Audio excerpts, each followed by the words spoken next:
예, 안녕하세요. 오랜만에 또 영상을 찍게 되네요. 요즘 바빠서 항상 죄송합니다. 뭐 다름이 아니라 오늘 얘기해 드릴 거는 뭐 스테이킹이 너무 부정적으로 바라보고 있으니까 우리가 디파이에서 말하는 스테이킹은 어떤 것이고 그리고 제가 말하는 직접적인 네트워크를 참여를 해서 하는 스테이킹은 어떤 것인지 간략하게 좀 설명을 해드리고 요즘 또 시장 상황이 많이 안 좋잖아요. 좀 힘내라고 이렇게 영상을 한번 찍어봤습니다. 제가 항상 누누이 말하는 디파이라는 스테이킹 풀이 있고 이제 네트워크에 직접적으로 투자를 하는 스테이킹 방법이 있어요. 최근에 가장 문제가 됐던 게 이 디파이 쪽의 스테이킹이죠. 그리고 많은 미디어나 아니면 유튜버들이 이제 깐다고 하죠. 흔히들 문제가 있다, 뭐 어떻게 해야 된다라는 게 디파이에서 말하는 스테이킹입니다. 지금 가장 핫하죠. 이더리움 사태. 이더리움에 대해서 좀 얘기를 해볼게요. 이더리움은 이제 2.0이라는 즉 POS로 넘어가는 그런 추세에 있어요. 근데 이 POS 2.0에서 이더리움을 스테이킹을 하려면은 이더리움의 최소 개수가 필요해요. 그러니까 네트워크, 즉 이더리움이라는 네트워크에서 너가 할당량을 받아서 일을 하고 싶으면 너는 최소한도 이더리움을 뭐 30개면 30개, 뭐 40개면 40개 정도를 갖고 있어야지만 내가 네트워크에서 너에게 할 수 있는 일을 줄게라고 얘기를 이더리움 공식 홈페이지에 나와 있어요. 뭐 최소 스테이킹 수라고 말하죠. 근데 일반인들이 이더리움을 30개거나 아니면 40개를 갖고 있기가 쉽지가 않아요. 물론 이제 고래들은 돈을 많이 갖고 있으니까 이러한 거를 충당을 할 수 있겠지만 뭐 보통 일반 개미들은 이러한 금액을 갖고 있지 않단 말이에요. 이 스테이킹이라는 것은 자기가 가진 물량이 많으면 많을수록 네트워크에서 많은 일을 할 수 있어요. 많은 일을 한다는 것은 즉 뭐냐? 그 네트워크에서 일을 많이 함으로 인해서 보상도 많아지는 형태죠. 그러니까 무조건 코인이 많으면은 네트워크에서 되게 좋은 거예요. 이거를 착안해서 이제 회사들이 나온 거예요. 커브나 아니면은 ST 이렇게 리도라는 서비스들이 나오기 시작한 거예요. 이게 뭐냐? 너희들이 1억 원을 투자하기에는 금액이 부족하잖아. 그 대신 너희들의 그 부족한 금액들을 모아서 우리가 대신 투자를 해주면은 그러면은 너는 이더리움 스테이킹에 간접적으로 참여를 할 수 있어. 대신 이더리움 스테이킹을 하면은 보상률이 한 20% 정도 되는데 내가 너희들에게 한 19% 정도의 이윤을 약속을 하고 1% 정도는 내가 이윤에서 가져갈게 라는 형식으로 이런 회사들이 생겨나기 시작합니다. 1억 원이 안 되시는 이제 이더리움 유저들이 이 리도라는 서비스를 통해서 대신 이렇게 투자를 하게 되는 겁니다. 이게 보통 말하는 디파이에서 말하는 스테이킹 방법이에요. 제가 이더리움을 예를 들었지만 이더리움이 아니더라도 이제 다른 여러 형태의 이제 디파이에서 말하는 스테이킹 풀들이 보통 이런 형식을 갖고 있어요. 보통은 이제 레이어 2도 이제 디파이를 통해서 이제 스테이킹을 하게 되는데 원래 이전 영상에서도 말했지만 레이어 2는 스테이킹 기능이 애초부터 없어요. 레이어 1밖에 없는 기능인데 이 레이어 2라는 담보물을 받고선 어떠한 주체자가 레이어 2를 이용해서 어떠한 이제 코인을 수합을 하거나 빌려가지고 그 코인을 대신적으로 어떠한 이제 풀에 스테이킹을 하는 거죠. 그래서 보통 디파이에서 말하는 스테이킹은 어떤 코인이 됐든 보통 간접적인 투자 형식이 되게 많아요.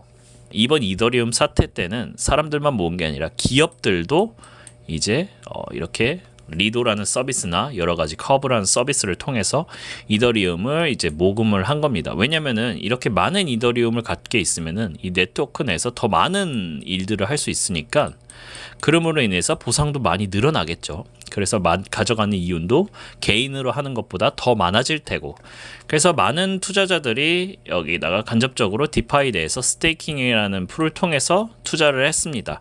물론 이건 그렇게 큰 문제가 안 돼요. 왜냐면은 만약에 이 주체자 리도라는 회사가 신뢰도가 확실하고 아주 좋은 회사라고 건실한 회사라면은 우리 금액을 뭐 은행처럼 맡길 수도 있겠죠.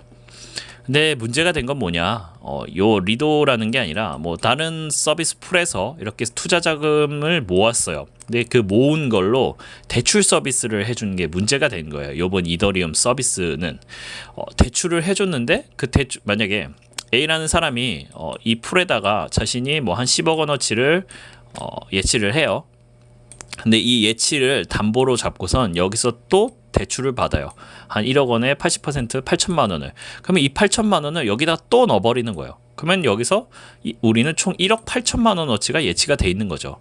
그러면은 여기 대출 서비스는 뭐 그런 게 없어요. 뭐 누가 검사하거나 감시하는 게 없으니까 또 8천만 원의 금액이 또 들어왔으니까 이 8천만 원의 담보금으로 이 A라는 사람이 또 6천만 원 정도를 또 대출을 해가요. 이 금액을 또 이렇게 쌓는 거예요. 모래성처럼 계속해서 자신이 원금보다 이상의 금액을 계속해서 대출해가지고 스테이킹을 하게 되는 거예요. 왜냐? 이 스테이킹이 달콤하잖아요. 또 보상률이 좋으니까 가격이 크게 내려가지만 않는다면 내 담보물에 걱정은 없으니까 계속해서 대출을 해갖고 이렇게 디파이 생태계에서 스테이킹을 하는 거죠. 간접 투자 형태로. 네, 요번에 가장 문제가 된 건 이더리움 가격이 폭락을 하면서 이 대출을 해줬던 담보 금액보다 빌려간 금액이 더 커져 버리니까 담보물이 다 청산을 당하면서 이제 이더리움이 위험해진 거죠. 정확히 말하자면은 제가 그냥 이거 간략하게 얘기를 한 거고, 정확히 말하자면 이더리움이라는 관련은 없어요. 이렇게 사람들에게 모집금을 받은 회사는 이더리움을 받은 대신에 이더리움을 대체할 수 있는 다른 코인을 줬던 거예요.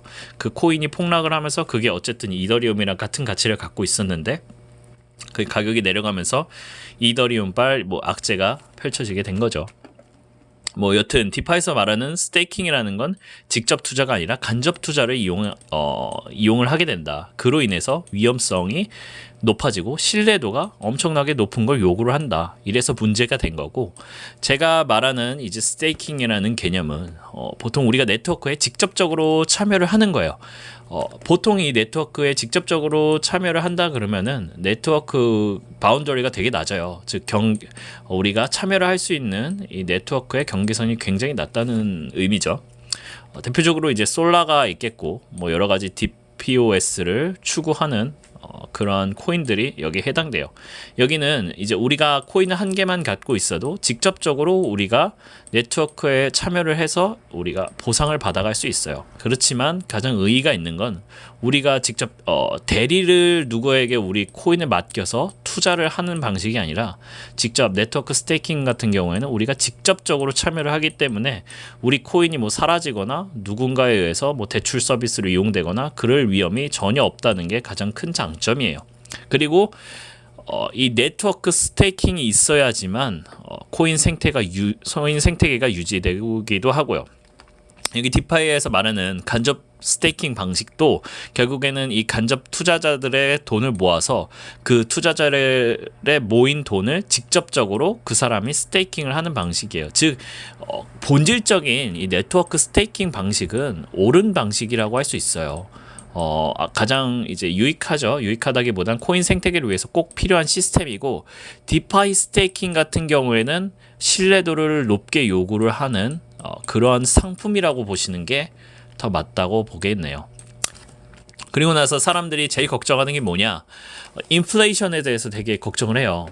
내가 이렇게 코인을 투자하고 있는데 코인이 그냥 계속 늘어나기만 한다. 이거 문제가 있는 거 아니야? 이제 솔라 코인에 대해서 좀 얘기를 해볼게요. 뭐 솔라 코인 말고도 무제한 코인 굉장히 많습니다. 플로우도 있고, 플로우 말고도 뭐 니어도 있고, 니어 말고도 솔라나도 있고, 대표적으로 이더리움도 있고, 뭐 도지코인도 있고, 여러 가지 코인들이 엄청 많아요. 이게 다 무제한 코인들이에요. 무제한 코인들은 결국에 필연적으로 이제 인플레이션에 이제 압박을 받을 수밖에 없어요.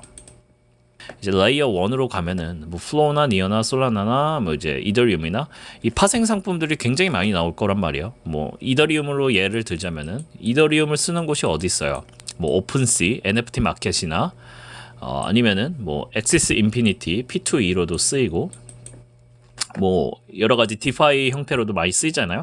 그러니까 이더리움 자체는 이걸 쓰이는 형태가 너무나도 많단 말이에요. 근데 이더리움이 만약에 10개밖에 100개밖에 발행을 안 해요. 근데 오픈시에서 이더리움을 계속해서 사용을 하니까 사람들이 거래를 하면서 이더리움을 주고받고 하다 보니까 이더리움에 트랜잭션이 많이 발생하면서 이더리움 피라고 하죠. 이제 전송할 때 내는 세금, 이 세금이 많이 발생을 해서 결국에는 이더리움의 한 개 뭐 계속 하다가 0개가 돼버렸어요. 그럼 이더리움은 결국엔 사라지는 거예요. 어쩔 수 없이 필연적으로 레이어 1 같은 경우에는 자신들의 생태계를 유지하기 위해서 계속해서 코인을 생성을 할 수밖에 없어요. 계속해서 인플레이션이 발생할 수밖에 없는 구조라는 거죠. 그리고 SFP, 솔라도 그러한 형태를 띠고 있어요. 그래서 솔라는 제가 누누이 말씀드리지만 신생 코인이라서 아직까지 에코시스템이 그렇게 제대로 갖춰져 있지는 않아요. 그래서 지금 네트워크 참여자도 보시는 바와 같이 뭐 보트, 그러니까 투표자 수가 0.09%밖에 안 돼요. 엄청나게 적죠. 아직 솔라는 생태 초기 단계입니다. 그래서 보상률도 이제 스테이킹을 했을 때 굉장히 높게 가져갈 수 있는 거고요. 그러면서 사람들이 뭔가 되게 착각을 해요. 제가 뭐 자신들이 받고 있는 스테이킹이 엄청난 이윤을 자랑하니까. 그러니까 사람들이 되게 오해를 많이 해요. 잘 보시면은 제가 하나하나 다시 설명을 해드릴게요. 이 솔라라는 코인은 8초에 하나의 블록을 생성합니다. 이 블록이라는 개념을 아시려면은 그냥 쉽게 말해서 기록을 작성해주는 작업을 8초마다 한 번씩 한다고 생각하면 돼요. 누가 하느냐? 여기 우리를 대표해서 53명이 있죠. 이 대리인으로 선택된 53명이 지금 보시면은 제너럴 푸마라고 이 사람이 지금 어떠한 사람의 기록을 작성해주고 있는 단계예요. 그리고 8초가 지나서 넥스트 슬롯에 ST3 이 사람이 지금 그 다음 사람의 기록을 작성해주고 있는 상태예요. 그 다음 문 이렇게 바뀌죠. 계속해서. 즉 XSP가 제가 A한테 B한테 뭐 코인을 전송했다면은 그 다음에 B가 뭐 C한테 전송을 할 때는 이 고트라는 애가 그 다음에 뭐 어떤 트랜잭션이 발생하면 쭈루루루 차례로 8초마다 한 번씩 번갈아 가면서 블록, 기록을 남겨주게 돼요. 그 다음에 이 기록을 남겨주게 되면은 네트워크 내에서 그 기록에 대한 보상으로 이렇게 코인이 주어집니다. 아까 XSP가 1이었잖아요. 내 기록을 XSP 1인 사람이 작업을 해서 남겨줬다면은 그 XSP라는 사람은 6.75개라는 보상을 네트워크로부터 받아가는 거예요. 그러면은 통상적으로 한 10개 정도의 XSP가 생성이 되는 거예요. 평균적으로 한 명이 이제 기록을 남겨줬을 때 8초마다 이렇게 되는 건데, 솔라는 현재 대략 코인이 한 5억 개 정도가 좀 넘어가요. 근데 이제 사람들이 되게 불안을 한 거예요. 자신들이 이제 스테이킹 피를 되게 많이 갖고 있다 보니까 내년이면은 솔라의 코인이 거의 한 10억 개 되겠다, 뭐 15억 개 되겠다 이렇게 말하는데 절대 아니에요. 우리는 아까 말했듯이 그 8초마다 생성되는 것도 고정이고 그 보상받는 10개 XSP도 고정이에요. 늘어나는 값이 고정으로 늘어난다는 거예요. 뭐 그래서 대략적으로 계산을 해보자면 5억 개 중에 이제 내년에 이맘때쯤이면 5억 5천만 개가 돼요. 그 다음 해에는 이제 5억 개에서 5천만 개가 늘어났으니까 한 10%가 올랐잖아요. 근데 그 다음에는 5억 5천 개의 10%인 5억 5,500만 개가 늘어나는 게 아니라 아까 말했듯이 보상은 그냥 고정값이에요. 그냥 5천만 개가 그렇게 해서 계속 늘어나는 거예요. 즉 내년에는 5억 5천만 개, 내후년에는 6억 개. 즉 인플레이션 비율이 레이시오가 맨 처음에 10%로 시작했지만 다음에는 9%, 8%, 7% 이렇게 해서 적어지는 형태인 거지. 뭐 막 5억 개가 10억 개 되고 10억 개가 뭐 20억 개 되고 뭐 복리 형식으로 이제 인플레이션이 늘어나는 형식이 절대 아니에요. 인플레이션은 레이시오를 뜻하기 때문에 오히려 인플레이션 비율은 점점 줄어든다고 할 수 있겠죠. 약간 그러한 개념을 좀 알고 가셨으면 좋겠어요. 헛된 루머들 되게 많이 돌고 있고 굉장히 안 좋은 소문도 많은데 전혀 그렇지 않고, 제가 이거에 관련된 영상도 하나 올려놨으니까 우측 상단에 한번 들어가셔서 보는 것도 굉장히 도움이 될 거예요. 뭐 그거 말고도 솔라에 관련돼서 짤막하게 뭐 뉴스 같은 것들이 있다 그러면은 뭐 이제 이벤트를 또 합니다. 블로그를 들어가시게 되면은 여기 디스코드 쪽에 참여를 하시게 되면은 총 토탈 상금 1000 XSP 1000 솔라죠. 20개 질문을 10일 동안 이제 준대요. 랜덤하게 이 디스코드에 참여해서 그 질문에 해당하는 답을 정확하게 해주시는 분에게 맞추시는 분에게 50 XSP를 준다는 거. 위인자들이 이렇게 이벤트를 열어요. 정답을 잘 한 사람들에게 상품을 주는 그런 이제 이벤트입니다. 이런 솔라 이벤트가 있고, 뭐 간략하게 뭐 다른 거를 더 얘기해 드리자면은 개발자 오피셜적으로 나온 거는 2분기 때 이제 실행했던 SLP나 뭐 여러 가지 기타 이런 프로젝트들은 테스트넷을 통해서 테스트를 해봤는데 그렇게 효율적이지 않았던 결과물 때문에 뭐 이렇게 뭐 프로젝트가 어떤 건 연기되는 것도 있고 어떤 건 중단되는 것도 있고 여러 가지 로드맵에 좀 변경이 있었나 봐요. 3분기, 4분기 때 완성돼야 되는 것들이 2분기로 앞당겨진 것도 있고 2분기 때 완성돼야 되는 것들이 3분기, 4분기로 넘어간 것들도 있다고 하네요. 그리고선 이제 스위프가 뭐 여러 가지 언급을 했지만 스위프가 가장 조금 중점적으로 요번에 이제 인터뷰를 통해서 얘기했던 게 우리는 오버 프로미싱을 하지 않는다. 즉 과도한 약속을 잡아놓고선 우리가 실현 가능하다고 얘기를 하지 않으니까 분명히 이 솔라 내에서 이렇게 약속한 것들에 대해서는 다들 열심히 일을 하고 있는 것 같아요. 많이 시장이 힘든데 저도 힘들고 다들 잘 버텼으면 좋겠어요. 네, 감사하고 다음번에는 좀 더 빨리 영상을 만들어 볼게요. 더 좋은 코드, 질 좋은 영상으로 찾아뵙겠습니다. 감사합니다.